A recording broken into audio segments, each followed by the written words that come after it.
Okay, so today, topic of the day is one of the things that I think people don't realize keeps their content from converting. And so I think that it's a very, very important thing to address because yes, we talk about hook trifectas and we talk about, structure of content. We talk about visuals, we talk about editing, we talk about all of those things. And yes, those things are important, but there is one thing that is more important than all of those other things. And so, if you've ever wondered why some posts go viral, why some agents are fully booked from Instagram DMs and others, are really struggling, it really comes down to one thing, and it is content that moves people. So, the algorithm performs its thing in the background. And like, yes, we all have an understanding of what that algorithm looks like, but the hacks and the trends and like those are secondary. They amplify but can't replace the human reaction that makes someone stop scrolling. So, what I'm going to talk through today is I want you to understand why moving content is the key to conversion and how to create it. So, is everybody with me? Yeah? Okay. So, the psychology of why this works. So we all know that as human beings, none of us are immune to the fact that we buy from emotion and we justify with logic. Every single person is the same way. Even if you are, a professional wrestler who is like a super tough guy, you still buy from emotion. It does, no one's immune. And it's because mirror neurons, the way that our brains are built, mirror neurons and storytelling create the way that people experience your content as if it's their own story.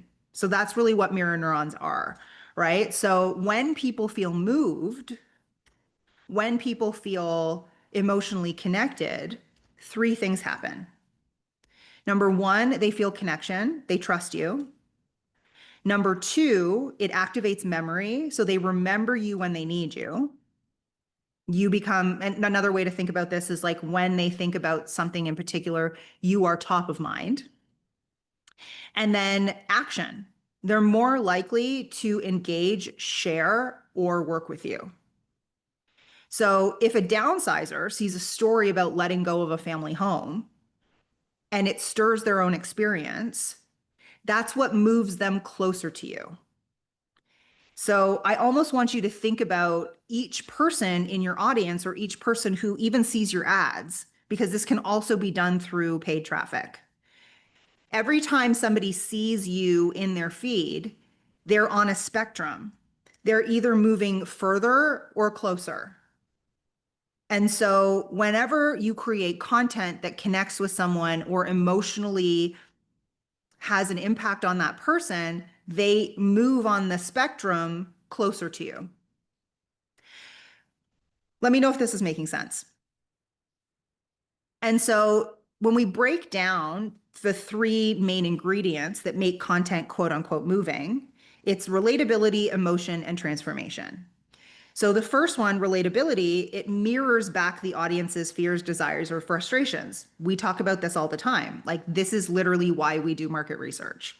So it's the reason why people get frustrated at the beginning of the listings lab because we make them do market research. But this is the whole point of it. It mirrors back the audience's fears, desires, and frustration. That is your content's job. So most families don't realize that their dream home is only two moves away, not one.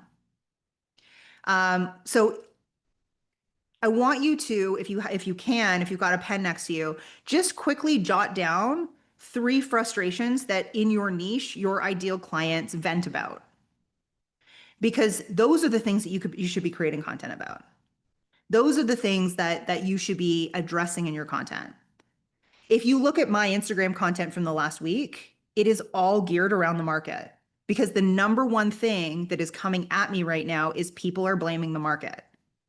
And so all of my content has in some way or another been addressing that. And it's done intentionally.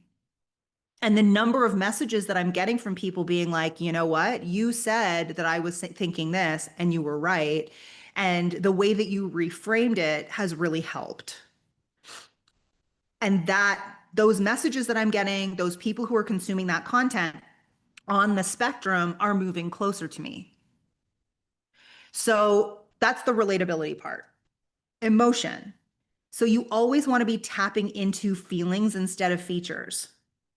So I'll explain like a swap that you can make. So many agents are out there just like spouting the news instead of actually like creating something valuable from it. So interest rates are 8%.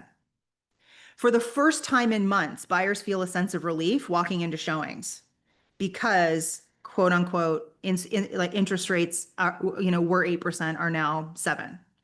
Instead of saying interest rates have dropped or the Fed drops interest rates or the Bank of Canada has dropped interest rates, that's not good content.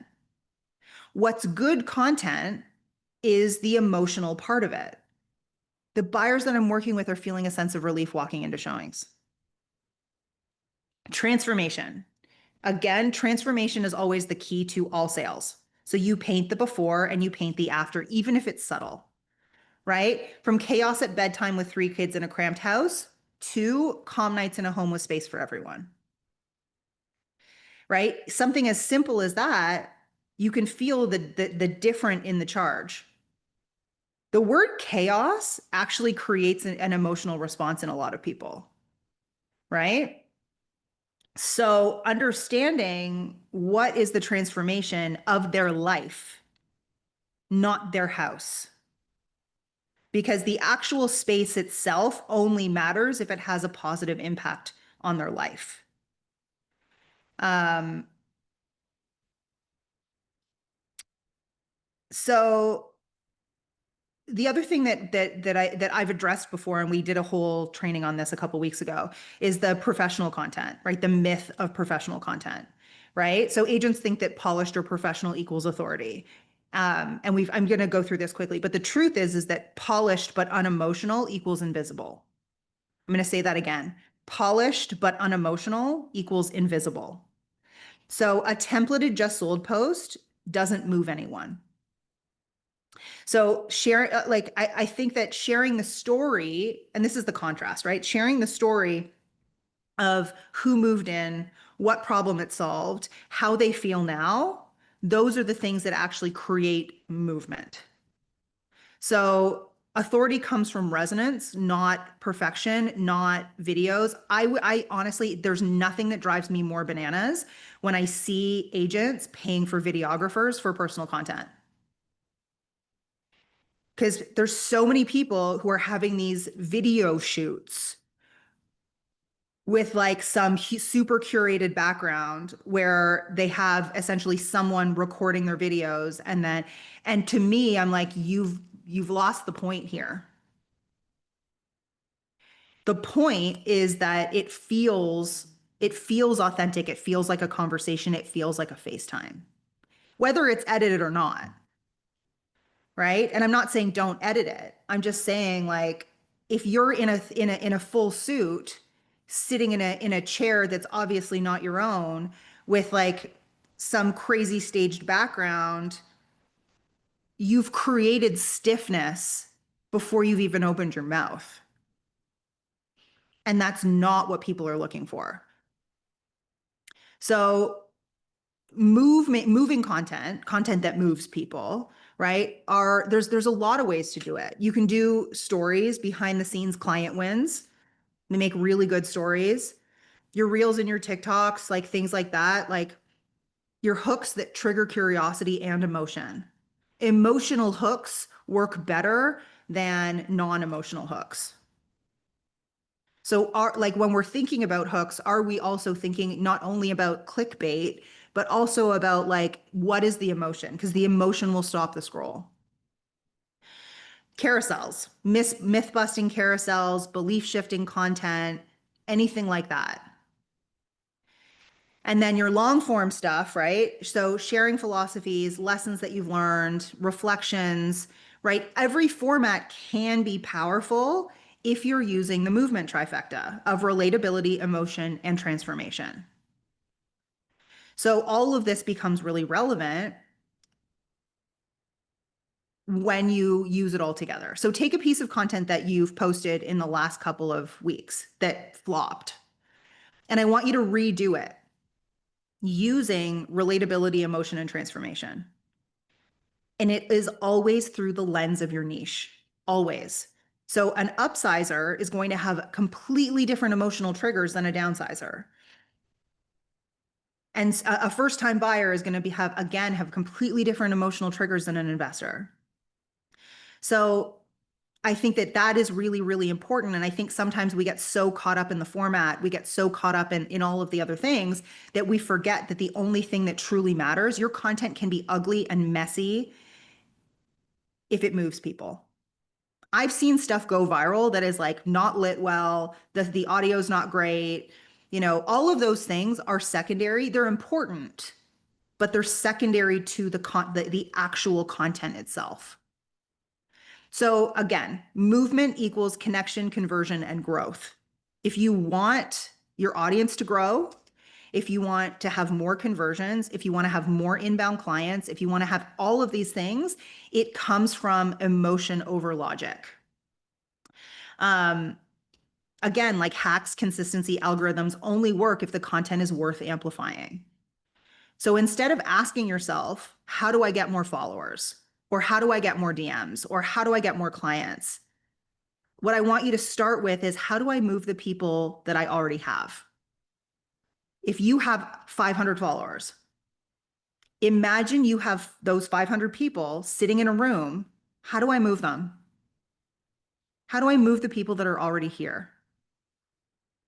So again, redo at least one post, but also audit your next 5 posts that you have planned in your head. Will this move someone? If not, rewrite it, redo it. Because at the end of the day, that's the only thing that actually matters. If you are not consistently looking at your market research and it's not something that you're constantly talking about, that is incredibly important. Long form is definitely not dead on YouTube. It just means you're not holding attention for longer than 3 minutes. Right? It means that you aren't providing enough value and your audience is only engaged for 3 minutes. The perfect YouTube video is 5 to 7 minutes. So keep that in mind and just say, okay, where are people dropping off? And that's really how we're able to like truly create like really, really good content, is like, where am I losing people? All of these platforms now will tell you where people are stopping watching, right? So look at what that moment is and what happens at that moment in that video. And you know what? Who cares? Delete it, redo the video, fix where the drop off is, and post it again, right? Um, and so I truly think even on YouTube, the places that like people are think that they have to be super, super polished, it's changing. People want to feel like they're having a one-on-one conversation with you.